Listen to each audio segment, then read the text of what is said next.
In the autumn of 1461, a messenger arrived at the court of Sultan Mehmed II, the conqueror of Constantinople, bearing news that would test even the iron resolve of the man who had broken the Byzantine Empire. The messenger was pale, trembling, his clothes still stained with road dust and what might have been blood. He had ridden without rest from the banks of the Danube, from the border regions of Wallachia, carrying a report so disturbing that he initially struggled to find words adequate to convey what he had witnessed. The Sultan, seated on his throne surrounded by his viziers and generals, leaned forward with interest. He had sent an army of 10,000 men into Wallachia months earlier, and he expected news of victory. What he received instead was a description of horror so profound that it would echo through history for centuries. The messenger spoke of a forest, but not a forest of trees. He described a valley outside the Wallachian capital of Targovist where 20,000 Ottoman soldiers, prisoners taken in earlier skirmishes and raids, had been impaled on massive wooden stakes that stretched for miles in every direction. The stakes had been carefully arranged in geometric patterns, creating avenues and clearings in this grotesque woodland of the dead and dying. Some prisoners had been impaled for weeks, their bodies in various states of decomposition. Others were fresh, still moving, still crying out. The messenger reported that the stench could be detected miles away, that birds of prey circled overhead in numbers beyond counting, and that the sight had caused even hardened Ottoman warriors to weep and vomit. The Sultan sat in silence for a long moment, his face betraying nothing, but those who knew him well recognized the tightness around his eyes, the slight tension in his jaw. This was not the work of an ordinary enemy. This was the signature of the man the Turks called Kazikli Bey, the Impaler Prince, and whom history would remember as Vlad Dracul. Vlad III of Wallachia was born in 1431 in the fortress town of Sigosora, in Transylvania, into a world of endless warfare and betrayal. His father, Vlad II Dracul, was a member of the Order of the Dragon, a chivalric order dedicated to defending Christianity against the expanding Ottoman Empire, and from this association came the family name Dracula, meaning son of the dragon or son of the devil, depending on interpretation. Wallachia, the principality Vlad would eventually rule, was a buffer state caught between three great powers: the Ottoman Empire to the south, the Kingdom of Hungary to the west, and various other regional powers competing for influence. Survival in such a position required not just military skill but a willingness to engage in ruthless realpolitik, to switch allegiances when necessary, to sacrifice anyone and anything for the preservation of the state. Vlad learned these lessons early and learned them in the cruelest possible school. When Vlad was 11 years old, his father made a devil's bargain with the Ottoman Sultan. To secure his position as Prince of Wallachia and to buy peace with the Turks, Vlad II sent his two younger sons, Vlad and his brother Radu, to the Ottoman court as hostages. For the next 6 years, from 1442 to 1448, Vlad lived in Ottoman captivity, primarily in the fortress of Egragaz in Anatolia. This was not imprisonment in the traditional sense but rather a form of political insurance, a guarantee of his father's good behavior. The young Vlad received education in logic, the Quran, Turkish language and culture, and warfare. He also received frequent beatings for his defiance and unwillingness to convert to Islam or to fully embrace Ottoman ways. His younger brother Radu, by contrast, adapted well to Ottoman life, eventually converting and becoming a favorite at the Sultan's court, even allegedly becoming the lover of the young prince who would become Mehmed II. This difference in their responses to captivity would shape both their futures and create a fraternal rivalry that would have deadly consequences. The years in Ottoman captivity taught Vlad many things. He learned Turkish military tactics, the administrative systems that made the Ottoman Empire so formidable, and the various methods of psychological warfare the Turks employed to terrify their enemies. But perhaps more importantly, he learned about impalement. The Ottomans used impalement as a method of execution, though typically as one punishment among many, reserved for specific crimes. Vlad observed how the mere threat of impalement could break the will of prisoners, how the public display of impaled bodies served as a deterrent to rebellion. He also learned to hate with a cold, calculating hatred that would define his later actions. He hated the Turks for his captivity, for the humiliation, for the violence. He hated his father for trading him away like a commodity, and he hated the boyars, the noble class of Wallachia, who he believed had conspired in his family's downfall. In 1447, Vlad's father and his older brother Mircea were killed by Wallachian boyars allied with Hungarian interests. Mircea's death was particularly brutal. He was tortured, blinded, and buried alive. When news reached Vlad in Ottoman captivity, it crystallized something dark and implacable in his character. The Ottomans, seeing opportunity in the chaos in Wallachia, briefly installed the teenage Vlad as prince in 1448, but he was driven out within months by Hungarian-backed forces. He would spend the next 8 years in exile, plotting his return, building alliances, and nursing his grievances. When he finally reclaimed the Wallachian throne in 1456, he was no longer the boy who had been sent away as a hostage. He was a man with a mission, and that mission was to secure Wallachia's independence and to exact terrible vengeance on all who had wronged him and his family. Vlad's first major act upon securing power was to deal with the boyar class. The Easter Massacre of 1459 has been documented in multiple contemporary sources, though details vary. According to the most widely accepted accounts, Vlad invited the boyar families to an Easter feast at his court in Targovist. After the meal, he arrested all the guests. The older boyars, those who had been involved in his father's and brother's deaths, were impaled immediately on the grounds of his palace. The younger and stronger boyars and their families, hundreds of people including women and children, were forced to march 50 miles through the mountains to the ruins of Poianari Castle.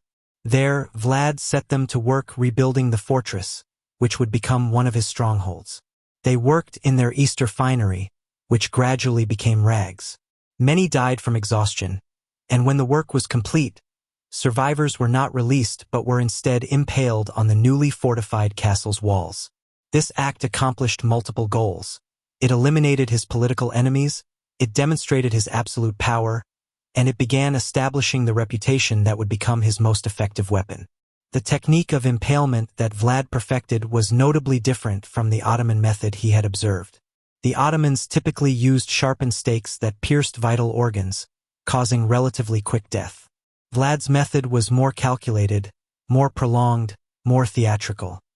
He employed craftsmen who specialized in preparing stakes from hardwood, carefully shaped and oiled but deliberately left blunt at the tip. The victim would be positioned over the stake, which would be inserted into the body, usually through the rectum or, for women, through the vagina. The stake would then be raised vertical and planted in the ground. Gravity would do the rest. The blunt end of the stake would slowly work its way through the body over hours or even days, carefully avoiding major organs and blood vessels.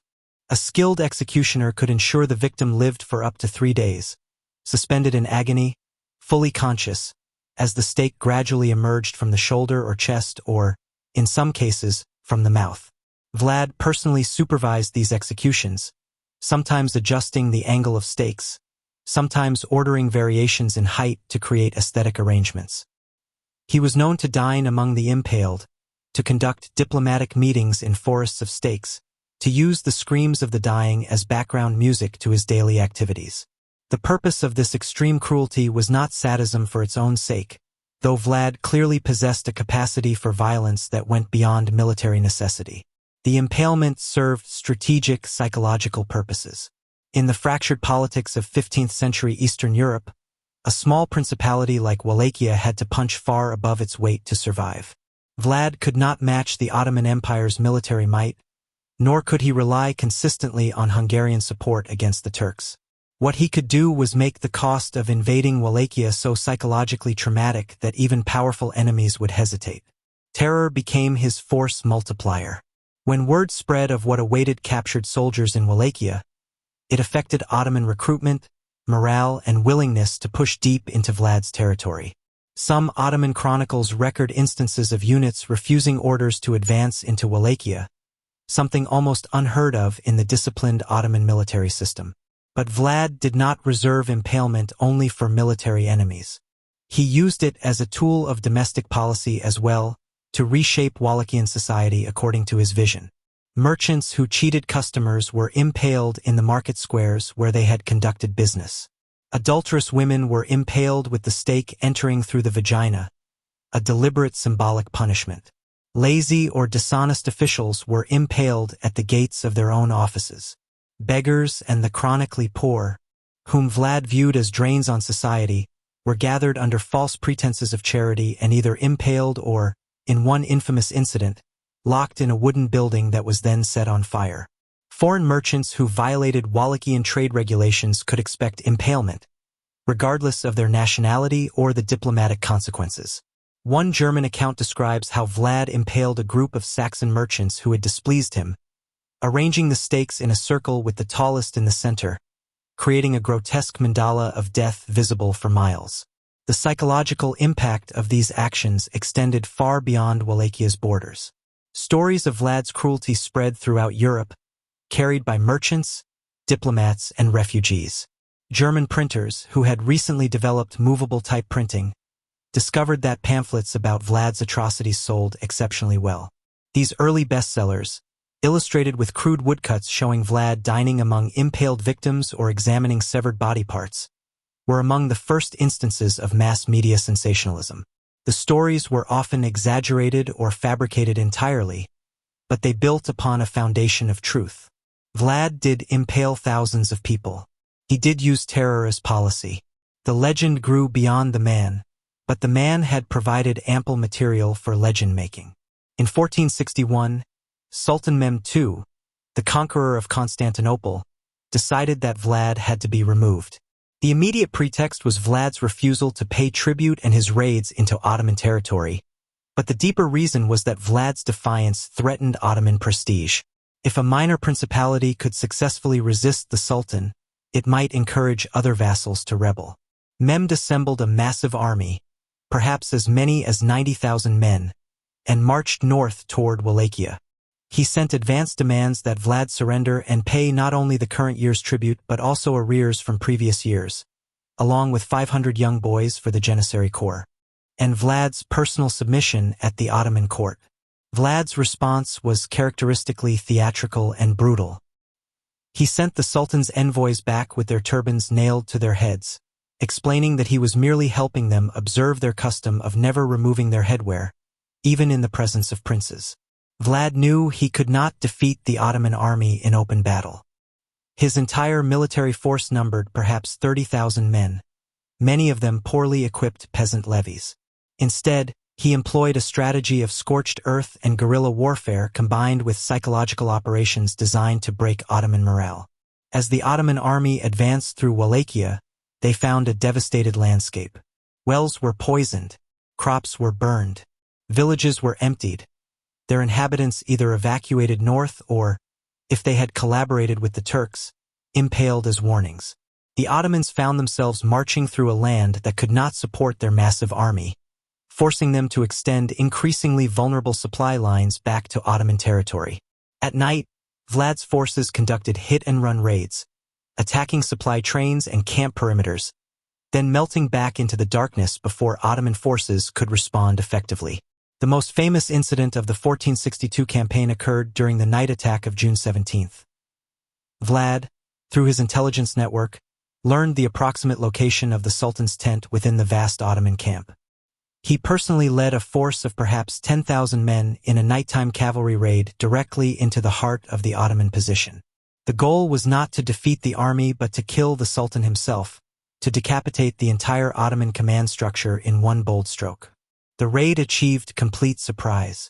Wallachian cavalry thundered through the Ottoman camp, setting fires, killing thousands of sleeping soldiers, creating chaos and panic. Vlad's forces came very close to the Sultan's tent, killing several high-ranking. But Mehmed himself survived, protected by his elite Janissary guards who rallied quickly despite the confusion. The raid failed in its ultimate objective, but it succeeded in demonstrating that even in the heart of their own camp, the Ottomans were not safe. The psychological impact on Ottoman morale was severe. In the aftermath of the night attack, as the Ottoman army regrouped and continued its advance toward Targovist, they encountered the sight that the messenger had struggled to describe to the Sultan. Outside the capital, stretching for miles, was the forest of the impaled. 20,000 captured Ottoman soldiers, along with Turkish civilians from earlier raids, had been impaled on stakes of varying heights. The Ottoman advance guard, upon seeing this, reportedly stopped in their tracks. Some soldiers refused to go forward. Officers had to threaten their own men to maintain discipline. When the Sultan himself arrived and saw what Vlad had created, even he, a man who had personally ordered the deaths of thousands, who had executed rival claimants to his throne, who had shown no mercy to the defenders of Constantinople, even he was affected. Ottoman chroniclers record that Mehmed said a man who could do such things, who understood psychological warfare at this level, could not be defeated by mere military force. The Sultan could conquer Targovist, which he did, finding it largely abandoned. He could ravage the countryside, though there was little left to ravage. But he could not destroy Vlad's ability to resist, and he could not afford to keep his army in this nightmare landscape indefinitely.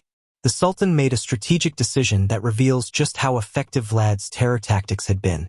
Rather than continuing to pursue Vlad, who had retreated into the mountains, Mehmed decided to install Vlad's younger brother Radu as a rival prince of Wallachia. Radu, the brother who had adapted to Ottoman captivity, who had converted to Islam, who was loyal to the Sultan, would be the instrument of Vlad's downfall.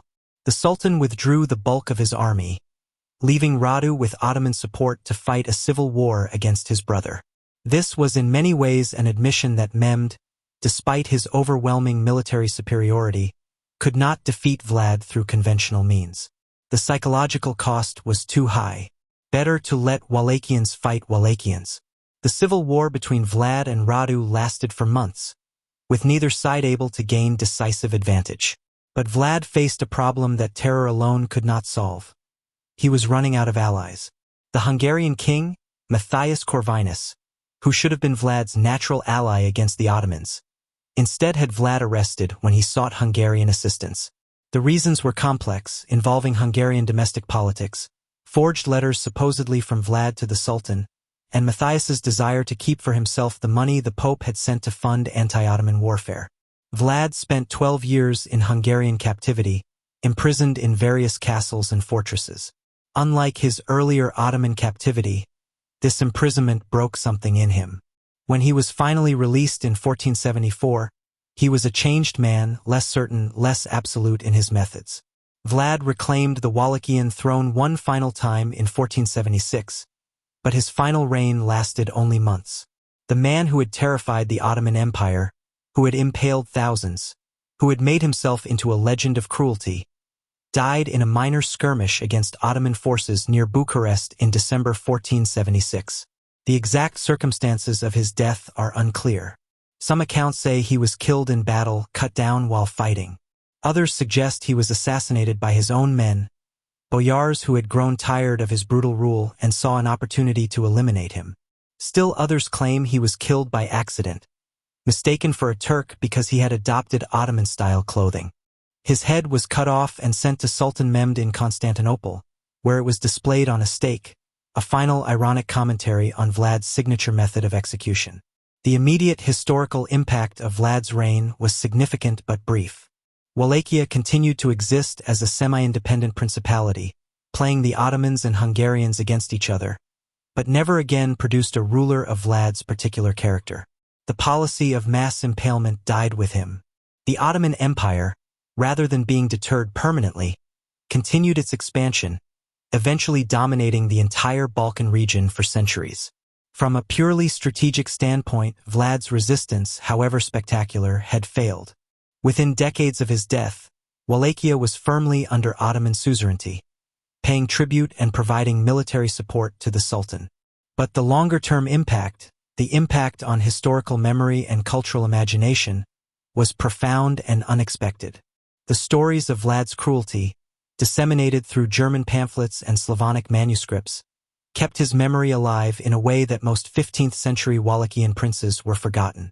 In Romanian tradition, he became a folk hero, a defender of Romanian lands against foreign invaders, a prince who, despite his cruelty, had maintained independence and punished corruption.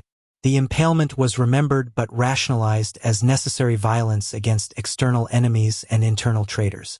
This rehabilitation of Vlad's image in Romanian nationalism accelerated in the 19th and 20th centuries, as Romania sought historical figures around whom to build national identity. Statues of Vlad were erected. History textbooks presented him as a strong leader who had resisted foreign domination. The terror was downplayed or contextualized as typical of the brutal standards of his era. In Western European imagination, Vlad took on a different character entirely. The German pamphlets depicting his atrocities were reprinted for centuries,